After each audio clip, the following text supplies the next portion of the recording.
ഇപ്പൊ നേരെ ക്യാമറയാണ് മുജീബിക്ക എങ്ങനെയാണ് പറയുന്നത്? ഒരു സാമ്പിൾ വെടികെട്ട്. ഞാൻ അങ്ങോട്ട് വരികയാണെങ്കിൽ നിന്നെ കാല് വാരി തറയടിക്കും. ഇതിപ്പോ നമ്മളോടാണോ പറഞ്ഞത്, ശ്വേതാജിയോടാണോ പറഞ്ഞത്? കാല് അല്ല, സിഞ്ചുവിനോടാ. എന്നെ കൊണ്ട് പറ്റുന്നതല്ലേ പറയാൻ പറ്റും. അത്രേ ഉള്ളൂ. സാമ്പിള് ചെറുത്.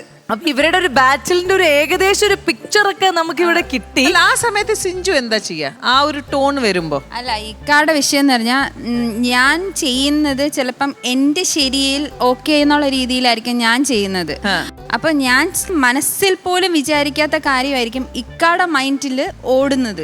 അപ്പം ഇക്ക കമ്മ്യൂണിക്കേറ്റ് ചെയ്യത്തില്ല, അത് പറയത്തില്ല ഇങ്ങനെയാണ് അല്ലെങ്കിൽ ഇങ്ങനെയാണ് ഞാൻ ചിലപ്പം മുഖം വീർപ്പിച്ച് ഇങ്ങനെ ഇരിക്കും. അപ്പം എനിക്ക് വിഷമം, എനിക്ക് കാണുമ്പോൾ അറിയാൻ പറ്റും. ഞാൻ പറഞ്ഞോട്ടെ, അപ്പം കാണുമ്പോൾ അറിയാൻ പറ്റും എനിക്ക് ഇക്കാടെ ഫേസ് കാണുമ്പം അല്ലെങ്കിൽ ഇക്കാടെ മൈൻഡ് പോകുന്ന എനിക്ക് പെട്ടെന്ന് മനസ്സിലാവും. അപ്പം ഞാൻ കുറേ പ്രാവശ്യം ചോദിച്ചാലും പറയില്ല. പിന്നെ പറയുക ഇങ്ങനെയല്ലേ എന്ന്. അപ്പം ഞാനത് ചിന്തിച്ചിട്ടുണ്ടാവില്ല. ചില സമയത്ത് ഞാൻ അതല്ല ഇങ്ങനെയാണെന്ന് പറഞ്ഞാൽ പോലും ചിലപ്പോൾ അക്സെപ്റ്റ് ചെയ്യത്തില്ല. അപ്പം എനിക്കത് ഭയങ്കരമായിട്ട് വിഷമമാവും. പിന്നെ കുറേ പറഞ്ഞ് മനസ്സിലാക്കി ഒക്കെ വരുമ്പോഴായിരിക്കും ഇക്കാക്കത് മനസ്സിലാവുക.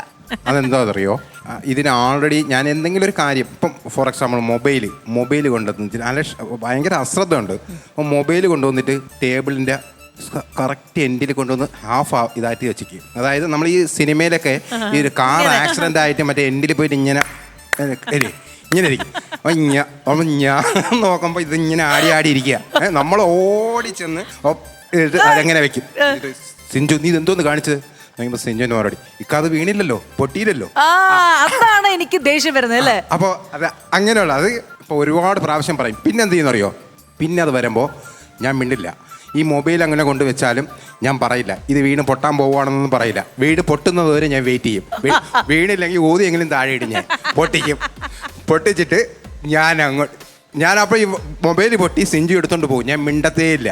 സിഞ്ചുവിനറിയാം മൊബൈൽ പൊട്ടിയതുകൊണ്ടാണ് ഞാൻ മിണ്ടാണ്ടിരിക്കണേന്ന്. സിഞ്ചു എന്നോട് ഒന്ന് ചോദിക്കും എന്തൊക്കെ, ഒന്നുമില്ല എന്ന് പറയും. മൊബൈൽ വീണ് പൊട്ടി കയ്യുടെ അടുത്ത് വെച്ചിട്ടാ ചോദിക്കുന്നേ. ഇവളിങ്ങനെ പറയുകയെ നടക്കും, എന്താണ് കാര്യം. ചില കാര്യങ്ങൾ അവൾ അറിയാത്ത കാര്യങ്ങളായിരിക്കും. അവൾ പറഞ്ഞതുപോലെ ഇവർക്ക് അതിനെക്കുറിച്ച് എന്താണ്, കാരണം ഒത്തിരി തെറ്റുകൾ ചെയ്യുന്നതുകൊണ്ട് അറിഞ്ഞൂടെ ഇതിൽ ഏതാണ് പിടിച്ചത്.